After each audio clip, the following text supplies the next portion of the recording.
389 of TrueHouse live stream and breathe. All right, I am well past the allotted advertised time of 8:30. It's now 9:10. I've been live for about 15 minutes, but call it JMT just in meantime.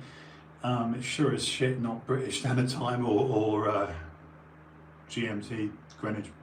Anyway, yeah, I think I can warp the time, but I'm late. I'm late. To be fair, I was fartassing around in my little flat's hallway there. My little EE hub thing just blanked out. It lost its turquoise colour and it went kind of green and then went to red. So definitely no internet signal. But now it's apparently okay. I did turn off my my OnePlus, so I don't know. Maybe it's a device thing. But then again, I think not, because I'm only one bloke living in a flat running a Sammy, an Apple, and a OnePlus. I don't know. I guess some families would have more. They'd have a computer and a laptop and a PlayStation and 2 kids with phones. I don't know. I don't know. Who knows? Either way, my flat is crap at signal, and often is the case I have to turn something off. So look, I've been waffling bollocks for the last 15 minutes talking about. I use it as a stocking filler before conversations get underway, and I only gobbed off about the phone thing because we are obviously 60 days away from a lot of people just either returning what they've got or renewing. Contractually speaking, if you're with a service provider, if you're I'm an EE guy. I was with Orange back in the day. Obviously when Everything Everywhere, better known as EE, aka EE, the acquisition of British Telecom, I think it was 15 or 16 billion, crazy amount of money, from their CEO, Mark Alera, I believe his name is. But anyway, that's the CEO of EE, and they acquired BT, and I was with Orange back in the day. So it took customers like me, Orange/T-Mobile, straight into EE BT collab. Of course, now I'm so many years deep with EE with this anytime upgrade thing. Long story short, it enables me to run an Android and an iOS device, and I can upgrade. So it's this lovely free upgrade. If I'm stupid and I upgrade too quickly, I get lumbered with a couple £100. But then again, even finding 200 quid is a lot less painful than trying to find. Let's be honest, these phones start at 1,000 quid and run to 1,400 when you're buying, half a terabyte of memory on a 12 gig or 16 gig RAM in the case of the S21 Ultra. So yeah, I'll be upgrading to the Pixel 6 Pro and the 13 Pro Max Apple, and of course, come January, it'll be the S22 Ultra. So it just enables me to swap out without going, oh shit, and there's no need. I mean, I'm looking for camera improvements. I'm very camera centric, and if there's one company that leads the way with photography, I've got to give credit to Google, because, hey Google, okay, sorry, it's quite sensitive actually. Sorry, I don't understand. Okay. The computational photography of Google, they haven't done any hardware changes for 4 years. So in terms of the actual sensor, the physical sensor itself, Googs have managed to stay, bear in mind, it needs to be considered that they started night sight with Huawei. So yeah, if you're into taking photos of your kids or I haven't got kids, but I love the scenery, I love going out in nature, taking photographs of stuff, or influenced by the likes of Peter McKinnon. You look at people on Instagram, good photographers, like a Peter McKinnon, they take this mic or, I don't know, whatever, a object and just be like, I'm going to make this look amazing. And you look at their sort of photos on Instagram and you think, wow, how have you made that key fob look amazing? So yeah, there's a lot of good quality stuff out there. Anyway, look, this alien conversation, let's get it going. The thing with cinema is that it's changed, isn't it? It's changed. Sorry, I've been doing some cardio, so I'm a little bit sweaty. I have a stationary bike in the corner of the lounge here. With the alien conversation, and I will stick to it now. I've been, killing time with phone talk. Ridley Scott, when he released Alien, now let me get this right. I think Star Wars was 77 when I was 5. Alien was 79 when I was 7. Okay, so Ridley Scott, when he dropped Alien, I think it was H.R. Giger. Hey Google, who drew the first xenomorph in Alien?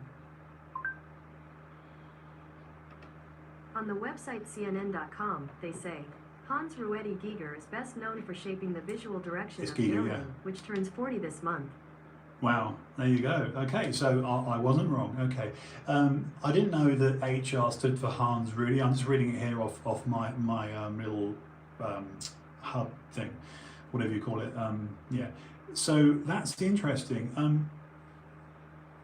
Okay, hey Google, what year did Ridley Scott release Alien? In the United Kingdom, Alien okay. came out on the 6th of September 1979.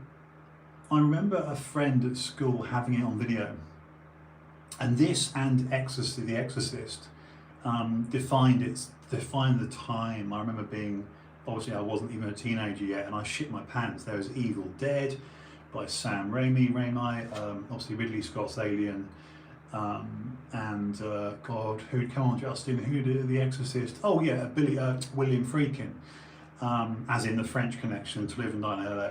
You must watch that, To Live and Die in LA with Willem Dafoe and William Peterson. Come on. So really, we're talking about a bit of an explosion in cinema. As long as you had the straight-to-video things and video nasties and Friday the 13th and American sort of college kids getting beheaded on Crystal Lake. It's that whole era, that genre of horror films, 70s and 80s. It's a very dark time. Ask yourself why. Why did George Lucas do Star Wars 77? What were we coming out of? And I say we, I mean the West. You could think the Vietnam War, the Cold War. So in terms of news, the very cyclical nature of news, the fact that one can only imagine Americana, late 60s, that whole flower hippie era, and then you'd have to imagine, I was born in 72 here in the UK, so this is all going on in America, isn't it? And I'm 5 or 7, and I'm just thinking, the reality is you probably had a market that was, again, looking back, this sort of quite dystopian forward vision, perhaps looking back at the Vietnamese War, administrations like Nixon, and the Cold War, the American-Russian thing. So, why I'm mentioning these things because why did the face of movies and cinema change? Why were directors pumping out aliens and things that frightened us? So we then, and I'm just mentioning that because I suspect it's the reason. And then you think to yourself, well, what did audiences flock to? What gave audiences that excitement? And you think, well, Star Wars kind of took off, didn't it? And the things that frightened us, are they the same things that frighten us now? Have we become desensitized? I say yes. I think something like the Lord of the Rings or Harry Potter is probably more violent than perhaps a 15 certificate back in the day, which was called AA, and then 18 was called an X. Before the British Board of Film Classification changed, if memory serves, their way of titling the age restrictions of a film, like a U, A, PG, or 12, and AA went to 15, like I say, X went to 18, and so on. So you had probably, I think sometimes in society we see that life imitating art, art imitating life. You've only got to go onto a streaming service like Netflix or Amazon Prime and look at the films being made, look at the things that are serialized. One thing gives me hope in this realm of filmmaking. We're seeing some really good stories getting serialized. We're seeing things on, fully borne out ideas that perhaps a writer doing various treatments and various drafts for a story, slash screenplay. You can only imagine that they were storyboarding it, and then of course back in the day that would have to be curated, or should I say edited. Hence why you would see huge amounts of editing take place in films to shoehorn them into a 90-minute or a 2-hour running time. And I suppose back in the day, certainly when I was growing up, apologies for my nose, it often does this. I suppose back in the day, the average film time was around 90 minutes. Now, by today's standards, that would be considered relatively short, wouldn't it? A lot of films, their running time is 2 hours plus, or sometimes 3 hours, and superhero movies, sci-fi stuff tends to be 2 hours 20, 2 hours 50. It could be a Chris Nolan film, that sort of thing. So storytelling as a whole has become a more complex, drawn out, what's the word I'm looking for, process. I think special effects have changed. Obviously, I'm not a fan of too much CGI. I don't like CGI heavy. Give me good prosthetics any day. I still believe that something like, you look at John Carpenter's The Thing, and I'm talking Kurt Russell here.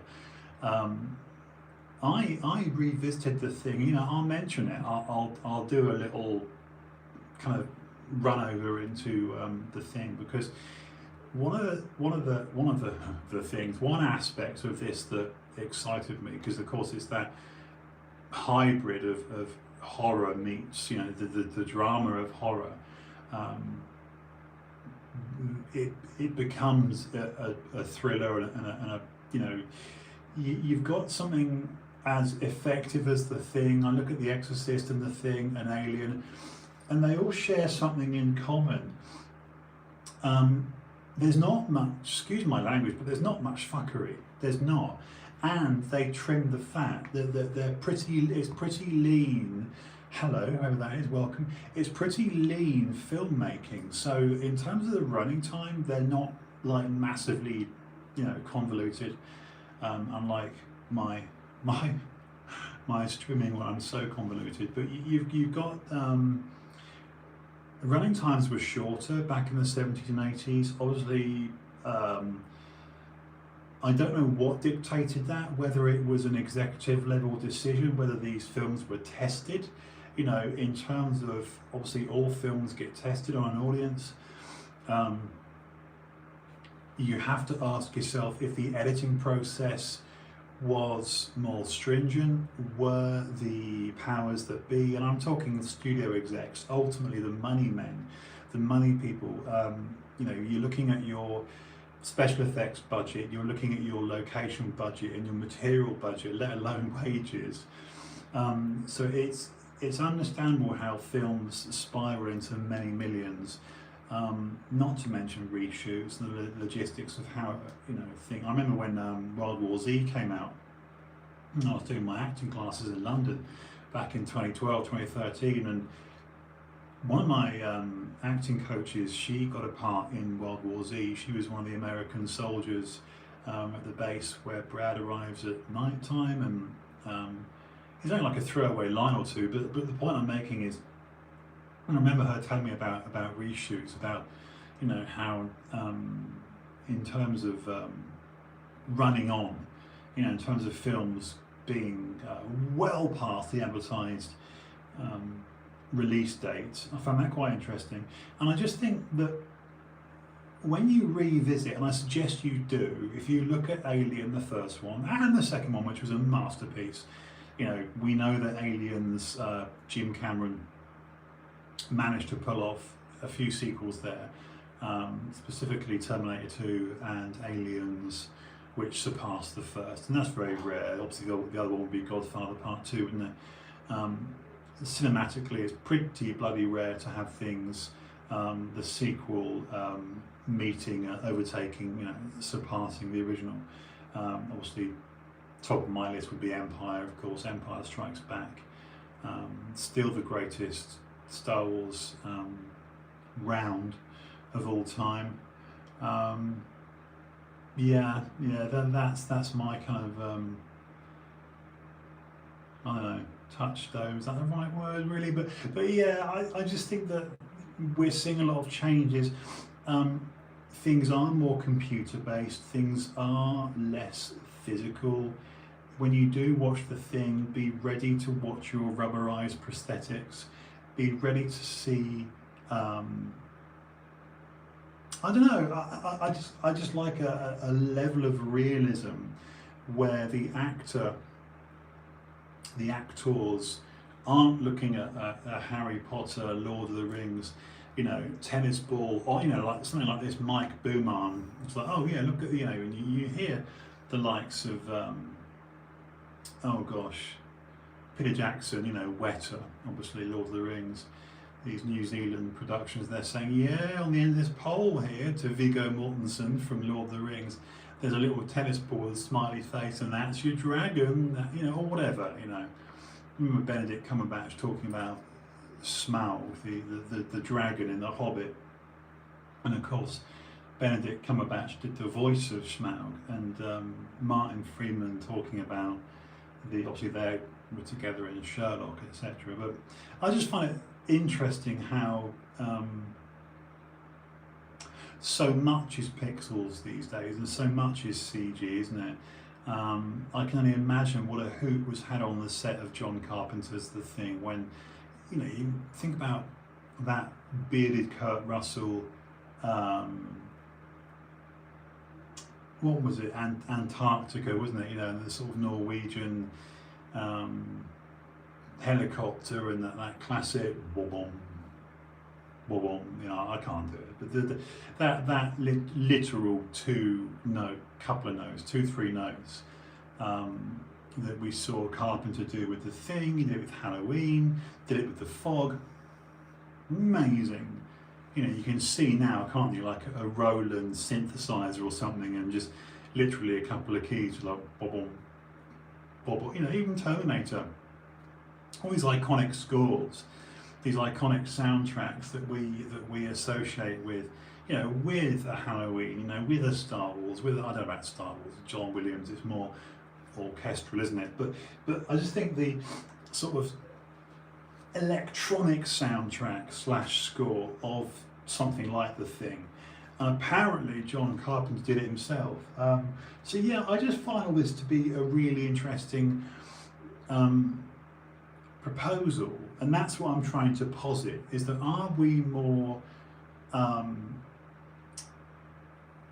is the obvious comparison being when you look at The Thing and The Exorcist and these amazing absolute in their day. I mean, people were horrified, weren't they? People would just. There were all these reports. I remember this was a global phenomenon.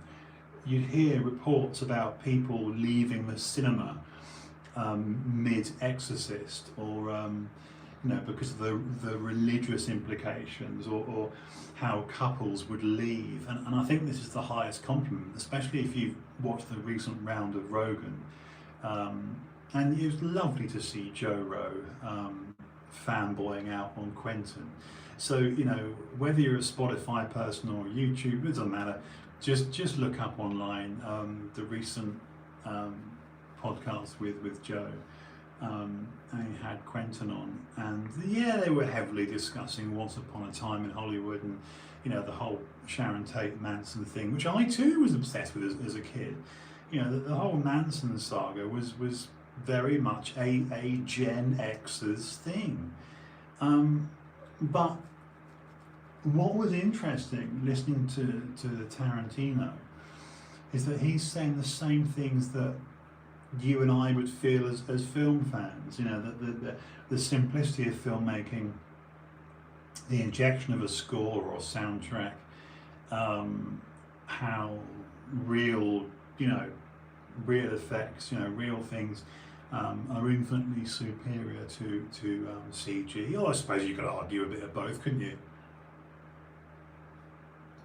But going back to my previous point about having people in your audience leave, Quentin himself, I don't know, it depends how old you are, guys, but I was in Scotland when Reservoir Dogs came out in I'm going to say 93. Apologies if it's 92. I'm sure he was shooting it in 92, but it was released in Jan 93. I'm probably wrong. But if memory serves, it was my 21st birthday, because I was born in 72.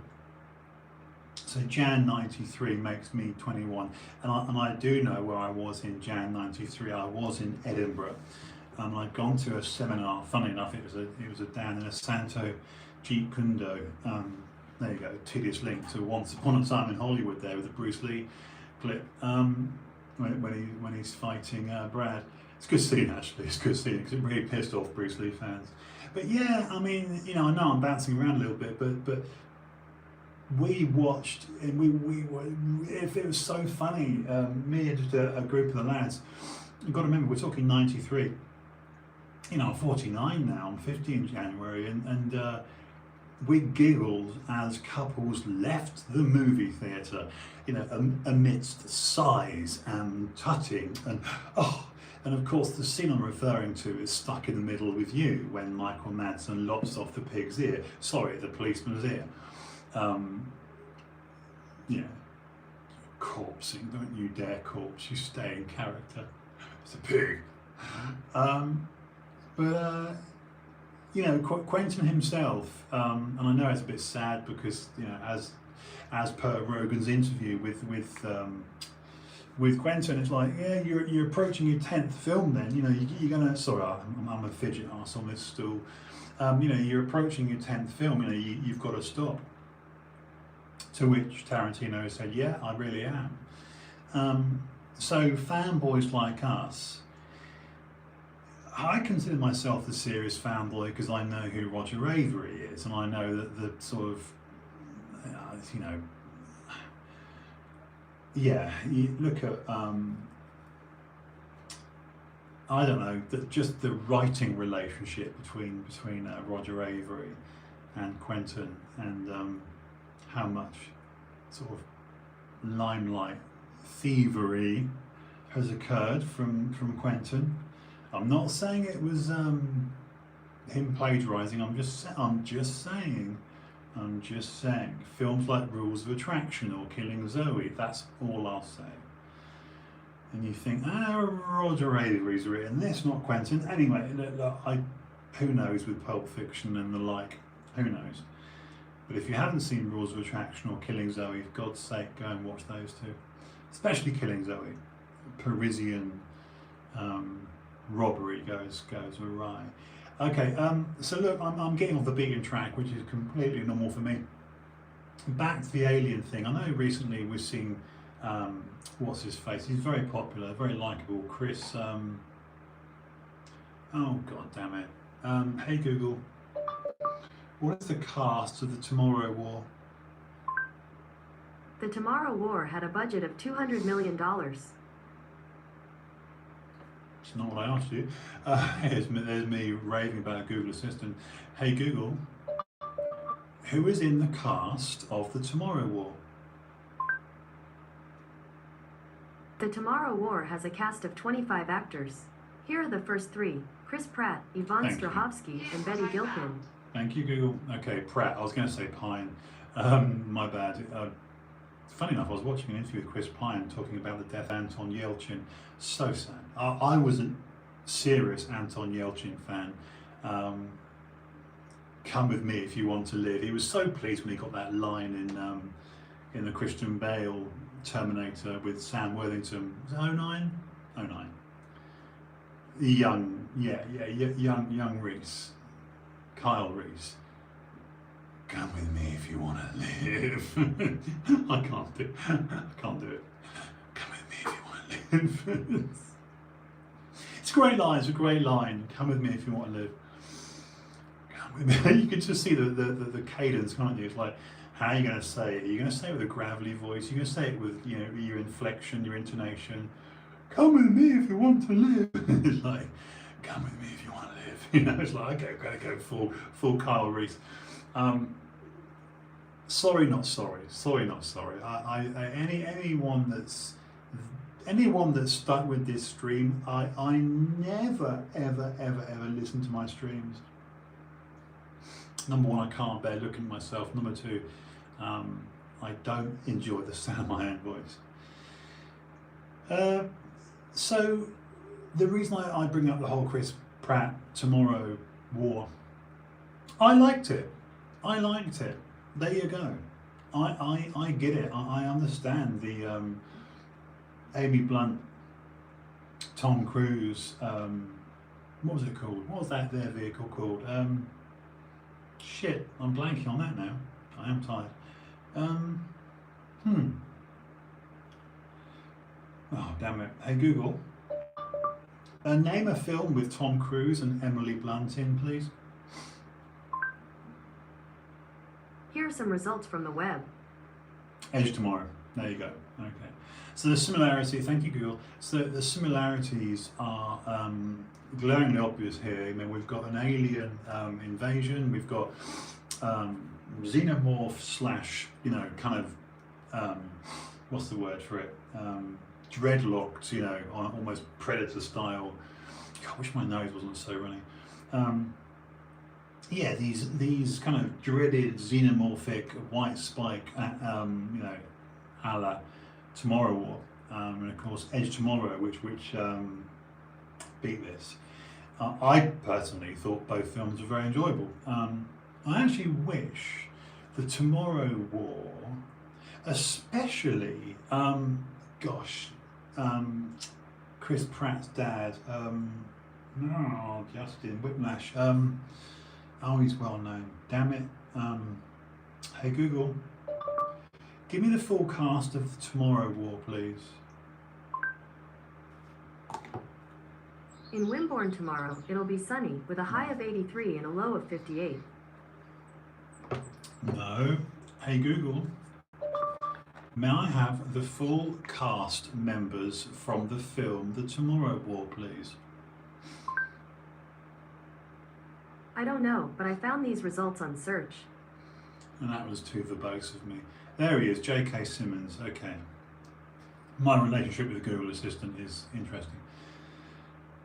I'm too verbose for it, and I have to get into specificity and try and apex my questions. So J.K. Simmons, I know I'm just like very garrulous tonight, but more so than usual. It's partly fatigue as well. I'm just a bit like tired. So yeah, J.K. Simmons, great, long career. Oh wow, what a great act. I mean, just the relationship with Miles Teller in Whiplash, you know, the drum boy. Wow, great film. But look, going back to Tomorrow War, Chris Pratt, I wish people would be nicer to this guy because he's Christian. I like the guy. I like him. He's cool. Very attractive Yvonne. God, my eyesight. Strahovski.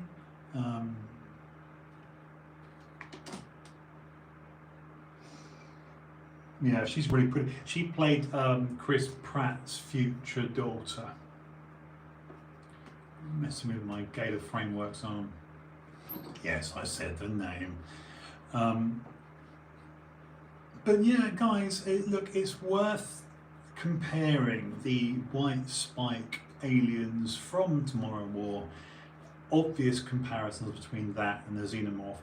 You know, the heavy hind legs, the elongated, you know, look at the kidney bean head. And then, of course, we've got the whole Predator, almost, dare I say it, vaginal mouth. I'm not being crass, I'm just saying it's a lot of these films, when it comes to the mouth of the alien, you know, even if you look at the pit of Sarlacc in Jedi, let's really have this conversation, and then I shall go, because there's a danger of this live stream descending into real nonsense. I over-egged the first half hour with too much phone talk, but when I know it's a quiet night, I often do this. But yeah, even if you look at films like Return of the Jedi, when they're jumping off Jabba's barge, aren't they? Solo and Skywalker, and oh man, just getting nostalgic there. Remember berries from South Park? This, by the way, this stream's a real. I'm realizing what's falling out of my mouth, and it's so many little, little references to films. But yeah, you look at the organ aspect of the open mouth of the pit of Sarlacc, where what did Jabba say? It'll be slowly digested over 1,000 years, or whatever. And then you look at the mouth of the xenomorph and the mouth of the white spikes in Tomorrow War, and you look at even the speed. I think probably one of the most frightening aspects of going to Edge of Tomorrow with Blunt and Cruz. I really like this film because, my God, they moved fast. Actually, that's not a question Google's going to answer. It's like seeing the zombies in 28 Days Later when Danny Boyle dropped that, whatever year that was. To see not this redundant pace of Google's, but a sprinting. What did I say? Redundant? Did I say Google's? Oh God, I'm really getting tired now. Sorry, no, zombies. I meant to say zombies. This is just proving I'm really tired. Hey Google. What year did Danny Boyle release 28 Days Later? In the United Kingdom, 28 Days Later came out on the 1st of November 2002. It's 19 years ago. Isn't that ridiculous? Isn't that ridiculous? Hey Google, what year did Edge of Tomorrow come out? In the United Kingdom, Edge of Tomorrow was released on the 28th of May 2014. Wow. 7 years, isn't it? See, this is where I suddenly start slurring. I mean, I've done, about 40 minutes? No, a bit more than 40 minutes, but Instagram let me do an hour at a time and I have to reboot it. But look, I'm probably going to bugger off in a minute, but really one of the questions I wanted to convey, to offer up, to posit up was, are we running out? Are we in the cul-de-sac of ideas? Are we at a point with, you can see the meetings now, can't you?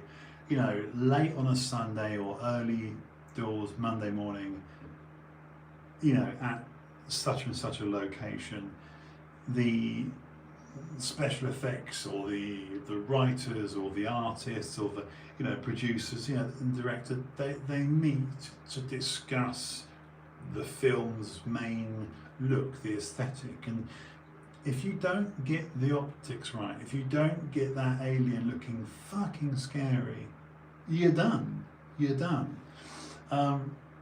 Case in point, Skyline. I mean, never has there been a cheaper budget, more shitty, really, really shitty film. But surprisingly, they've become a bit of a cult hit, the whole Skyline series. Did it start with that Eric guy from 24? Was it? And then, of course, you've now gone to, damn it, what's her face? The actor from,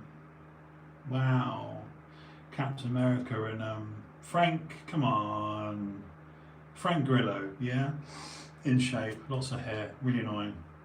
Because obviously I don't have hair. So yeah, I just found that funny that you got some real sleeper hits out there. Again, on the Netflix, Amazon space, or in the Amazon Netflix space, where you've got these little sleeper hits like the whole Skyline series. It's like, oh my God, humans being sucked off the planet into this off-world kind of, these are aliens, and they're obviously in suits. Yeah, I don't know. I'll leave it at that tonight because I can see myself falling asleep on camera. But the question is, are we in this, worth kicking this subject around again if I had one of you on screen, because I suppose my argument is, with the reliance on CG and the lack of imagination in terms of originality. So think about when you first saw the Xenomorph and the gorgeous Sigourney Weaver. Don't mention the underwear, just did. But think, guys, and thank you for joining. I know it's a weird, quiet one tonight, and I'm a bit slurry and tired, and I've gone from being really talkative to being, welcome to my unworked, unedited, unscripted, oh so live stream. But yeah, when I realised, as enjoyable as Tomorrow War was, that it's unoriginal. And the original Alien and Aliens and just has it as in the genre, has it had its day? Humans getting done over by aliens, are we done? That's my question. That's the underlying question. Is it just no more now, no more guys, there's been enough, that's really my burning question, is have we reached a point of tired saturation where you can have a big old budget and they spunk the budget on CG, it's all pixelated, and by the way, it's not as scary as an original 7-foot tall basketball player, lofty Chewbacca, in a xenomorph outfit, just making you shit yourself in darkness and dry ice. On that note, I'm going to sod off and go to bed because I can see myself nodding off. Thank you for joining. Thank you for listening. Thank you for tolerating. I'm probably going to stick to my guns and take the weekend off. I do advertise this live stream as Monday through Friday, 8:30, and invariably, yes, I come on 15-20 minutes late, like I did again tonight. It's always just as an NB, as a note. Well, look, whenever I have someone on, whenever I have a friend or an acquaintance or a close buddy, just they come on Instagram, this one here. I'm always on time then. If I say to someone, look, come on at 8:30, I am here. So please, and I really mean this, if anyone wants to come on camera with me and share and just talk shit and just chat, what scared you? What was your first scary movie? I'm serious, it's a fun chat. And you don't have to be PC. What made you so... Yeah, what made you shit yourself? There's so many films that just didn't get the, not elevation, but I don't know, it just didn't. There's a lot of good stuff out there and there's a lot of bad stuff out there. And my point is, you'd hope all good corks float to the top. You'd like to think that all the good, I won't repeat it, but it's not always the case. That's all I'll say. Okay, I'm getting my dreary eyes now. I'm going to go and have a sleep. Okay, so look, thanks again tonight. Yeah, I may do something tomorrow night, but probably not, but we'll see. So look, it's an ongoing chat. It's an ongoing conversation. What has altered about the genre, about the horror, sci-fi? Look, Event Horizon, I rest my case. Event Horizon, Sam Neill, shit your pants. There you go. So, yeah, it's a lot. It's a lot to unpack. Okay, guys, same time, same place, same face. Back here on Monday. I may do a sneaky broadcast tomorrow night, but we'll see. But more likely than not, I stick to my Monday to Friday guns, and I take weekends off. Anyway, I'll see you soon. This has been Justin House. Why am I doing third person shit? Episode 389, which means we're 11 away from 400. Yeah, you've guessed it. You've guessed it. The next stream will be episode 390. Okay, big love. See you soon. Same time, place.